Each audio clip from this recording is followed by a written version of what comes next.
So the full moon just passed, but today's reading is going to explore what is required for each of us to transition into the next cycle. We are approaching the end of an an era, I guess for lack of a better word, or a cycle of humanity called the Kali Yuga. And the evidence that we're approaching the end is number one, we don't know who we are. And so we're projecting our shadows onto other people. We're engaging in a lot of spiritual bypassing instead of doing like the actual internal work that is required for ascension. We are obsessively worshiping youth and using artificial means to preserve it, which is an example of an extreme attachment to material things or just extreme materialism. By the way, this is not my own information. There's some channeling infused in here. I'm going to get to tarot in a minute, but I did my research based on a podcast that I listened to called Cosmic Matrix, where they were discussing the Kali Yuga, and that sent me down a rabbit hole. And so we are in the midst of what they describe as a spiritual dark age. And the evidence of this is that we've completely lost our connection to divinity. And we blame others for the state of our lives. Particularly right now, what I'm seeing is a lot of blame on the government for the states of our lives instead of taking responsibility for ourselves. And believe it or not, there are dark forces. There are entities of darkness that exist that have a really strong influence over us. And so when we talk about these cycles, we're talking about the spiral. And I know I post it a lot, and it's just very popular in the lexicon or the pantheon of spirituality. So the spiral is describing the rise and fall. And so we have to, instead of looking at how the spiral affects humanity at large, we need to apply the spiral to our own healing process. So we need to internalize the spiral. And what that looks like is entering the darkness, purifying and transforming, integrating the shadow, and then ascending into the light.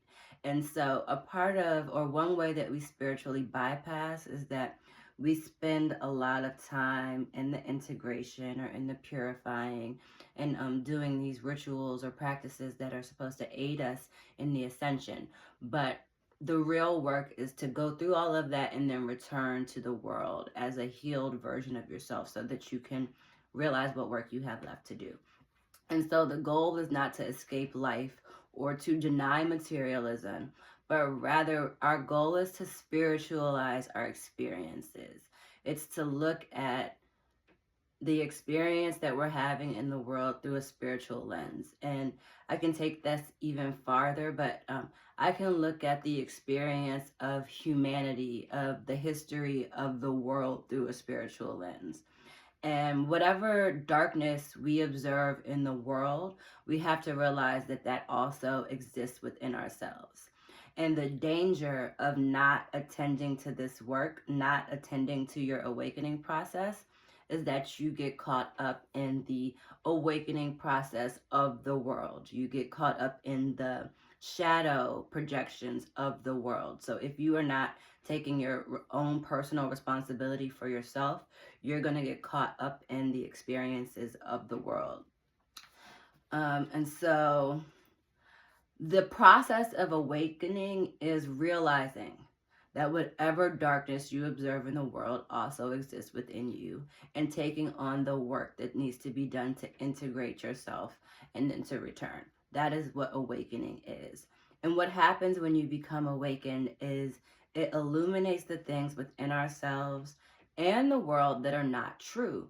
And so many of us became active participants in our awakening process in 2020. Those of us who did not give in to fear and who did not fall victim to the influence of the media and participate in government programming mechanisms. Those of us who remained sovereign during that time, that was the beginning of our awakening process. And so the year of the snake has been an opportunity for us to rid ourselves. There were a lot of things, I know for me personally, that I became aware of in 2020, but that I didn't necessarily address.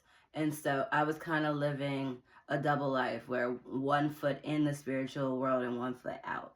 And the year of the snake has been an opportunity for me to fully embody my spiritual path and to kind of erase or remove or shed the things that were a part of my life, a part of my experience that did not serve my highest timeline, that did not align with the spiritual path. And I think a lot of us are experiencing this at this time.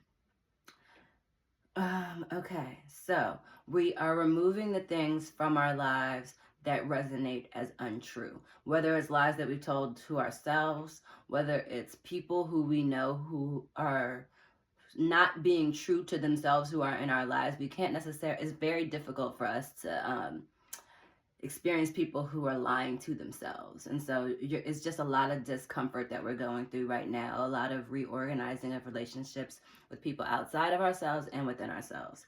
And so the spiral, when we apply it to a historical context, we're reviewing the history of humanity on Earth and extracting the spiritual lessons. Nothing is new under the sun. We're in a spiritual cycle. We're in a spiral. That's all life is. And so everything that we're witnessing and experiencing today has already been done. And so the reason why it's happening again is because as humanity, we did not fully integrate or fully learn the lessons that needed to be learned from the first time we experienced these things. So we're going through them again.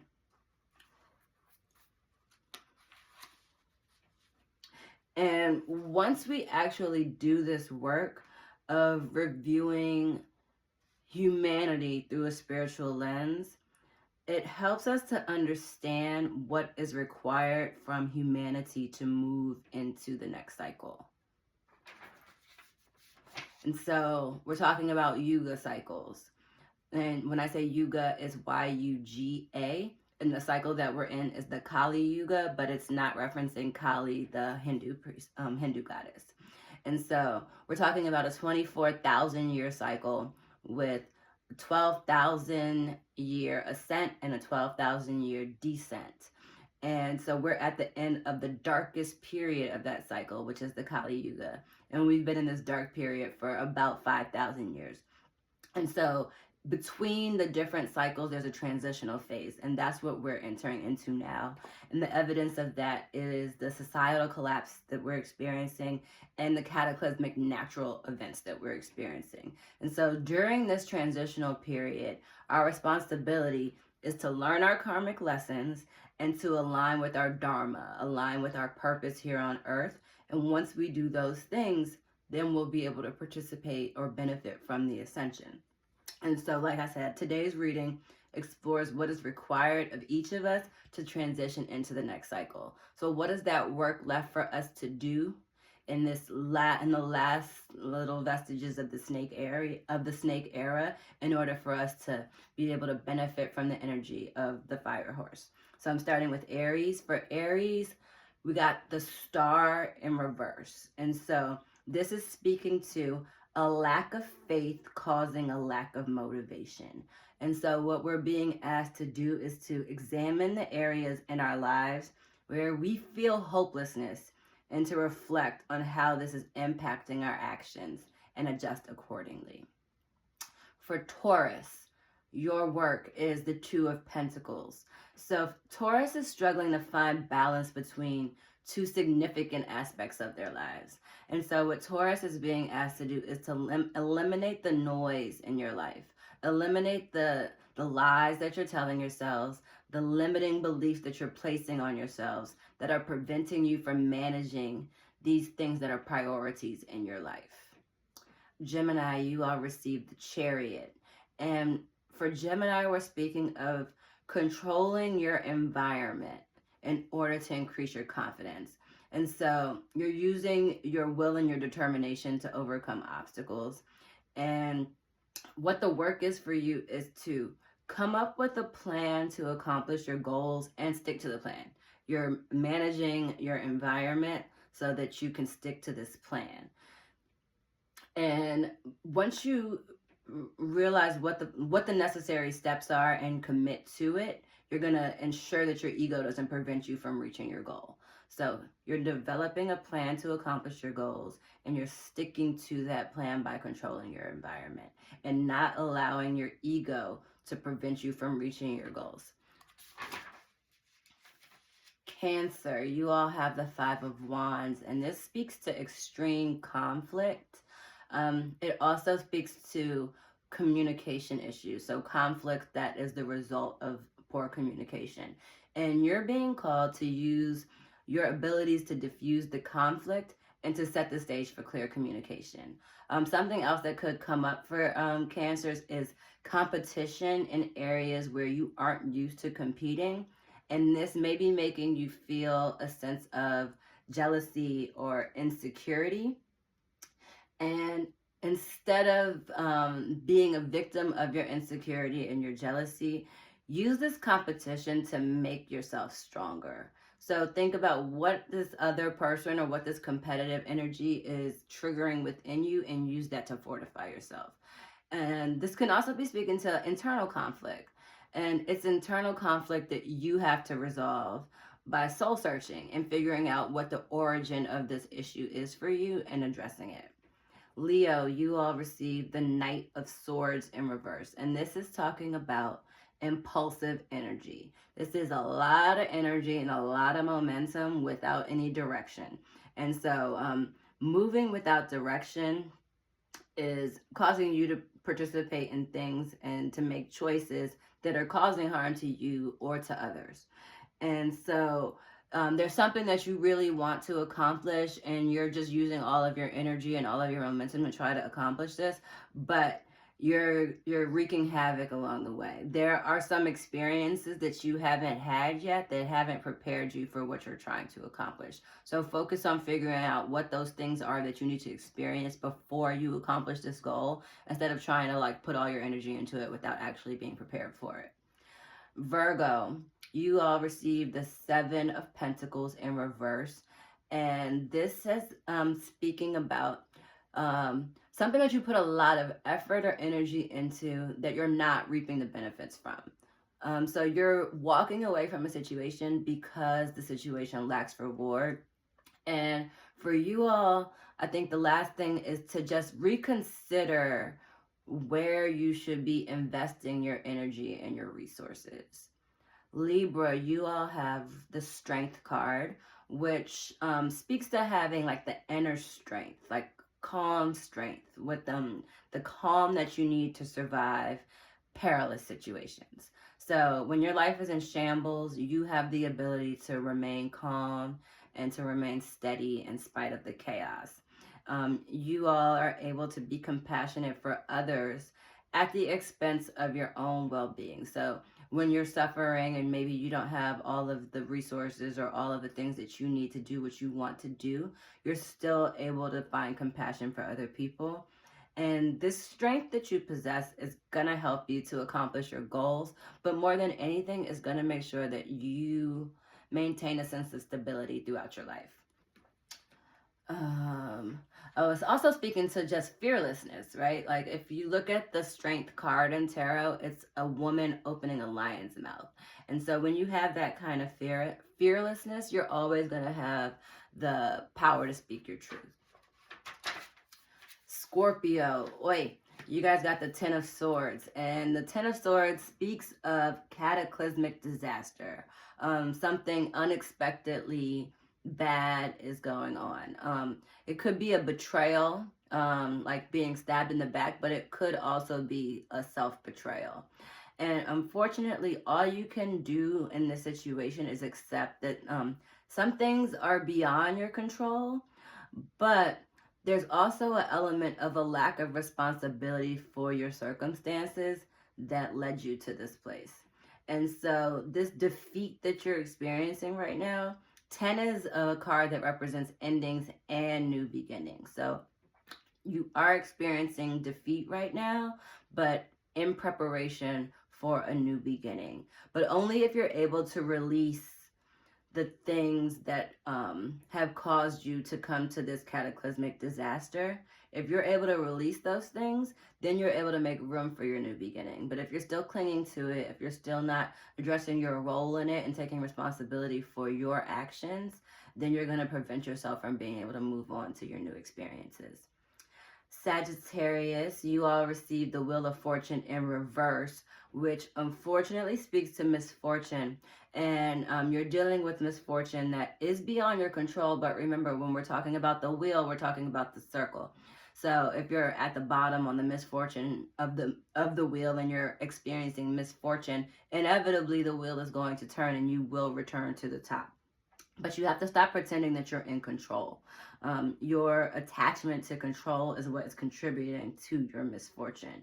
And if you choose not to address your control issues at this time, this is going to amplify your suffering. So for Sagittarius, you're being called to accept your circumstances, forgive yourself for whatever you've done to contribute to them, but also relinquish your need for control. Capricorn, you have the 10 of Pentacles in reverse, and this is a warning regarding your financial future. So we're talking about a potential bad investment, and this could be about resources, but it could be about energy. You're investing somewhere where you shouldn't, and you're not getting what you need from the situation, and these poor investments or these poor choices are due to short-term thinking. It could also be speaking of the sudden end of relationship. So when we're talking about a bad investment, it could be a bad investment in a person. So you may have invested your energy in someone who isn't giving you the return that you expected, and that relationship could be coming to an end. Aquarius, you all have the King of Pentacles in reverse. And in reverse, the king is losing his kingdom due to his actions, due to overindulgence, or perhaps not attending to things that you know need attention. And so this king has been using the material world to manage his success. And so when finances are not flourishing for him, he doesn't feel successful. So you're being asked to reevaluate your relationship with the material world and to focus on long-term goals and what actions you need to take towards these long-term goals in order to avoid loss of resources, but also you don't want to experience any damage to your reputation that could happen because you're not paying attention to the right things. And lastly, we have Pisces, and Pisces have received the Hanged Man. And so you're in a position where a sacrifice must be made on your part in order for you to move forward. So it's time for you to repent for the things that you've done wrong. It's time to change the way that you've been acting. It's time to stop doing things the way that you've been doing them. If you don't stop on your own, you're going to experience some sort of cataclysmic event that forces you to stop. So this is a period for Pisces. It's a period of inaction. You're looking at your pause. You're taking a look at things from a different perspective, and you're figuring out what are the things that you need to take responsibility for, what are the things that you need to apologize for, where do you need to make amends, and what actions have you been participating in that you need to change, that you need to stop doing in order to progress in your life. So those are the things that need to be addressed in order for you to be prepared for the next cycle. The next time I come on, I'm going to discuss the timeline split. A lot of you may have noticed that we are indeed living in 2 different timelines. And so I'm going to talk about that, but I need to do a little bit more research. I hope that was helpful.